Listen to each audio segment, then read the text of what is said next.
سلفی منہج صحابہ کرام جس طرح پیارے حبیب سے لیا کرتے تھے صاف چشمے سے، اسی طرح ہم صحابہ کرام سے اس دین کو لیتے ہیں۔ اہل شرک کا ان سے نفرت کرنا، بغض کرنا، گالیاں دینا دلیل ہے کہ یہ اسی راہ پر چل رہے ہیں جس پہ محمد کے اصحاب چلتے تھے صلی اللہ علیہ وسلم۔ اور ہر دور کے اندر اہل بدعت اہل الحدیث سے نفرت، دشمنی، بغض و عداوت کرتے ہیں۔ اگر یقین نہ آئے تو یقین کروا دوں، میری بات نہیں مانتے نہ مانیے، پیر علاؤالدین صدیقی صاحب کو سن لیجئے۔ پیر علاؤالدین صدیقی نور چینل چلاتے ہیں برطانیہ سے، جس میں نور کم ہوتا ہے اور اندھیرا زیادہ ہوتا ہے۔ وہ اپنے ایک پروگرام میں خطاب کرتے ہوئے فرماتے ہیں کہ میں جب بھی مکہ مدینہ جاتا ہوں ائمہ حرمین کے پیچھے نماز نہیں پڑھتا۔ آن دی ریکارڈ یوٹیوب پہ لکھیں گے آپ نماز بیہائنڈ وہابی تو یہ کلپ کھل جائے گا۔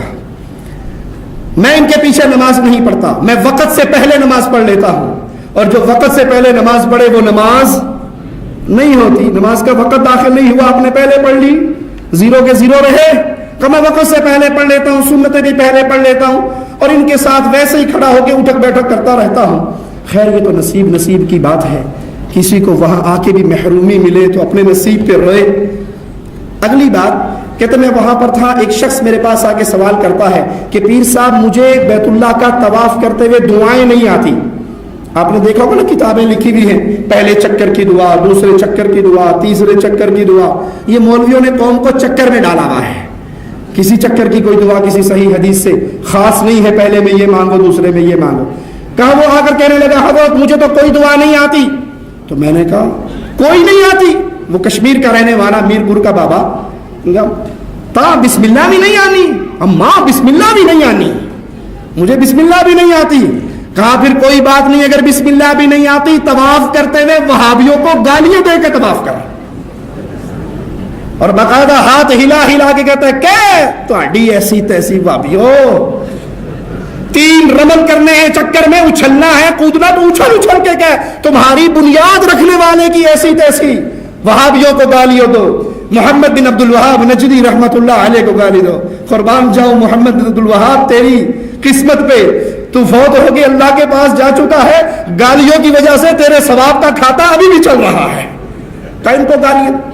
مرید پیر سے عقل مند نکلا، کہنے لگا شاہ جی میں حالت احرام میں اللہ کے گھر میں طواف کرتے ہوئے گالیاں دوں گناہ ہوگا؟ کہا کملیا گناہ نہ ہو سی، تیرے پچھلے گناہ بھی بخشے جا سکتے۔ ان کے پیچھے واقعی نماز نہیں پڑھتے تو کہنے کہ یہ غلطی ہے۔ اس نے کہا تم کافر ہو، اس نے کہا یہ غلطی ہے چونکہ ساری دنیا پیچھے پڑتی ہے۔ میں نے کہا صرف ایک بات بتا دے، صرف ایک بات، ساری دنیا کو یہ نہیں پتا کہ اس کنویں میں گدھا مرا پڑا ہے اور کئی مہینوں کا ہے، اور 2 کتے بھی ہیں اس میں، وہ ڈول نکالتے ہوئے پیتے جاتے ہیں۔ آپ نے خود دیکھا ہے اس میں 1 گدھا اور 3 کتے مرے پڑے ہیں، تو آپ پیئیں گے؟ نہیں۔ سارا جان پیتا ہے، تم کیوں نہیں پیتے؟ لما لا تشرب الماء من ذلك البئر، اس کنویں سے تم پانی کیوں نہیں پیتے؟ اس نے کہا کہ میں خود دیکھ رہا ہوں کہ اس میں غلاظت ہے۔ میں نے کہا ہم اس لیے نماز نہیں پڑھتے کہ ان کے اندر غلاظت ہے۔ میں جاتا ہوں، حضرات لوگ سنتیں پڑھتے ہیں، وقت سے پہلے میں سنتیں پڑھ لیتا ہوں، وقت سے پہلے فرض بھی پڑھ لیتا ہوں، ان کے ساتھ ویسے ہی کھڑا ہو جاتا ہوں۔ اور میں ایک دوسری گل دساں، گل سن چنگی نہ لگ سی لیکن چونکہ میری گل ہے اور انہیں پردہ نہیں چھوڑ دا، میں دستا جانا چاہتا ہوں۔ ایک آدمی میرے کو پوچھا کہ جی میں نے کعبے شریف سے دعاواں نہیں آمدیاں طواف دیاں تے کراں کی؟ لوگ کتاباں چکی پھرتے، میں وہ کتاباں نہ کس پڑھے آج تک لگ دیں 2 تکے، نہ کتاب تے نہ حساب تے زبانی پڑھ، کچھ نہیں آمدہ، کچھ نہیں، واللہ سمت اللہ میں ٹھیک کہہ رہا ہوں۔ میں کہ تو کچھ بھی نہیں آمدہ، کچھ بھی نہیں آمدہ۔ میں کہ وہ بسم اللہ بھی پوری نہیں آمدی، تو پھر بابیاں نو گالاں کٹدا پھردا، چلو توڑی ایسی تھی، چلو توڑی ایسی تھی۔ تو پہلے رمل 3 رمل ہونے کے اچھل دے دوڑ دے، تو بھی اسے کہتا نہ گالاں کٹی گیا، توڑی بنیاد رکھن والے دی ایسی۔ دیکھے یہ تو پھر گناہ اسی میں ہے. گناہ نہیں ہونے لگا تیرے پچھلے معاف ہو سن کہ اللہ فرشتے نو کیسی ہے سیان گیا میرے تے میرے نبی دے دشمنوں معاف کرو اس میں. حضرات اب میں پھر اعلان ببانگے دخل بڑے وثوق اور اعتماد کے ساتھ کہتا ہوں میرا وہی عقیدہ ہے جو قبلہ پیر عرفان شاہ صاحب. اللہ و انا الیہ راجعون. رافضیت محمد کے اصحاب کو گالیاں دیتی ہے صلی اللہ علیہ وسلم. رضا خانیت اصحاب کے منہج پہ چلنے والے سلفی حضرات کو گالیاں دیتی. نصیب اپنا اپنا. کسی مذہب میں گالی دینا تو ثواب نہیں ہوتا. مبارک ہو تمہیں تمہارا مذہب کے طواف میں بھی گالیاں یاد کراتے ہو اپنے مریدوں کو. ایک شخص نے مجھے انڈیا سے فون کیا اور بہت گالیاں دی جتنا بیچارہ دے سکا. میں خاموشی سے سنتا رہا. جب وہ بھر گیا سب کچھ اس کے سینے کا نکلا تو کہنے لگا تو کیوں نہیں گال کٹتا ہوں, تو کیوں نہیں گالیاں دیتا, منہ میں تیرے زبان نہیں ہے کیا؟ میں نے کہا میاں میرے منہ میں بہت لمبی زبان ہے, میری زبان تیری زبان سے لمبی ہے, لیکن ایک فرق ہے میں نے جس کا کلمہ پڑھا ہے اس کا نام محمد ہے صلی اللہ علیہ وسلم. اس نے مجھے یہ زبان استعمال کرنے کی اجازت. تو نے جس پیر صاحب کی بیعت کی ہے وہ تجھے صبح شام گالیوں کے علاوہ کچھ نہیں سکھاتا. اہل بدعت اہل توحید کو گالیاں دیتے ہیں, یہ نشانی ہے کہ وہ ان سے نفرت کرتے ہیں. احمد بن قطان رحمہ اللہ فرماتے ہیں بدعتی کو پہچاننا ہو تو دلیل یاد رکھو, وہ اہل الحدیث کو گالیاں دے گا, ان سے نفرت کرے گا. کیوں؟ جب انسان بدعت کو ایجاد کرتا ہے تو حدیث کی مٹھاس اس کے دل سے ختم ہو جاتی ہے. امام ابو حاتم رازی رحمہ اللہ فرماتے ہیں اہل بدعت کی علامت یہ ہے وہ اہل الحدیث پہ اعتراضات کرتا ہے. ابو عثمان عبد الرحمن بن اسماعیل الصابونی رحمہ اللہ فرماتے ہیں میں نے اہل بدعت کو دیکھا وہ اہل سنت کو اس طرح کے القابات سے پکارتے ہیں جو اس میں انہوں نے وہی راستہ اختیار کیا ہے جو مشرکین مکہ نے محمد رسول اللہ کے لیے کیا تھا صلی اللہ علیہ وسلم. مشرکین مکہ میرے پیارے نبی کا نام الٹے سیدھے اپنے پاس سے رکھتے تھے. کوئی ساحر کہتا تھا, کوئی مجنون کہتا تھا نعوذ باللہ ثم نعوذ باللہ, کوئی کچھ لفظ کہتا تھا, کوئی کچھ لفظ کہتا تھا. اور محمد کریم صلی اللہ علیہ وسلم ان تمام برے لفظوں سے پاک تھے, اللہ کے رسول تھے صلی اللہ علیہ وسلم. وہی حالت آج سلفی حضرات کی ہے, اہل سنہ کی ہے, اہل الحدیث کی ہے کہ اہل شرک امام پرست و پیر پرست اہل توحید کو گالیاں دیتے ہیں.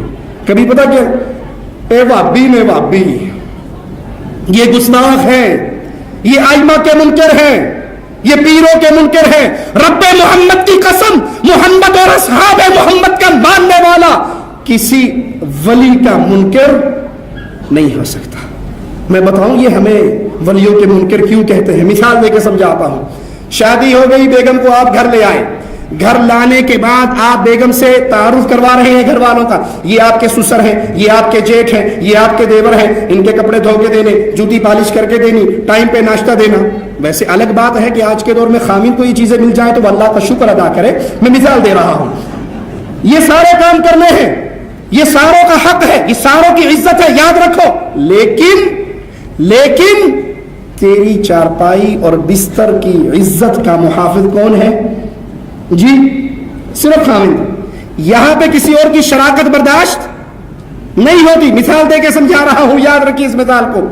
اب سسر صاحب, دیور صاحب, جیٹھ صاحب, شیطان اس پہ غالب آئے اور وہ بھابھی کے ساتھ منہ کالا کرنے کی کوشش کرے اور وہ اس کی کوشش کو فیل کر دے, اور وہ پیچھے یہ دیور کی بڑی گستاخ ہے, یہ جیٹھ کی بڑی گستاخ ہے, یہ سسر کی بڑی گستاخ ہے. یہ جملہ مانا جائے گا؟ نہیں مانا جائے گا. ارے ہم انبیاء کی عزت کرتے ہیں, اصحاب رسول کی عزت کرتے ہیں, اہل بیت کی عزت کرتے ہیں, اولیاء اللہ کی عزت کرتے ہیں, لیکن عبادت حق ہے عرش والے اللہ کا. نہ محمد کا رب کا نور کا ٹکڑا کہتے ہیں, نہ علی کو مشکل کشا کہتے ہیں. عزت اپنی جگہ پہ, عبادت میں شراکت شرک اکبر ہے جس کے کرنے سے انسان جہنم میں گرتا ہے. تم ہمیں کہتے ہو تو کہتے رہو, یا اولیاء کو نہیں مانتے, ہمیں عیسائی بھی کہتے ہیں مسلمان عیسیٰ کو نہیں مانتے. مسلمانوں تم عیسیٰ کو نہیں مانتے علیہ الصلوۃ والسلام, مانتے ہو پھر کیوں کہتے ہیں نصارہ مسلمان عیسیٰ کو نہیں مانتے؟ اس لیے کہتے ہیں کہ نصارہ عیسیٰ کو ابن اللہ کہتے ہیں، ہم عیسیٰ علیہ السلام کو عبداللہ کہتے ہیں۔ تم علی کو مشکل کشا کہتے ہو، ہم اللہ کو مشکل کشا کہتے ہیں۔ تم حسن کو گنج بخش کہتے ہو، ہم اللہ کو گنج بخش کہتے ہیں۔ تم مردوں کو، فقیروں کو، کلاشوں کو، محتاجوں کو غریب نواز و بندہ نواز و بندہ پرور سمجھتے ہو، ہم یہ ساری صفات عرش والے اللہ میں مانتے ہیں۔ ہم عبادت میں ان کو شریک نہیں کرتے۔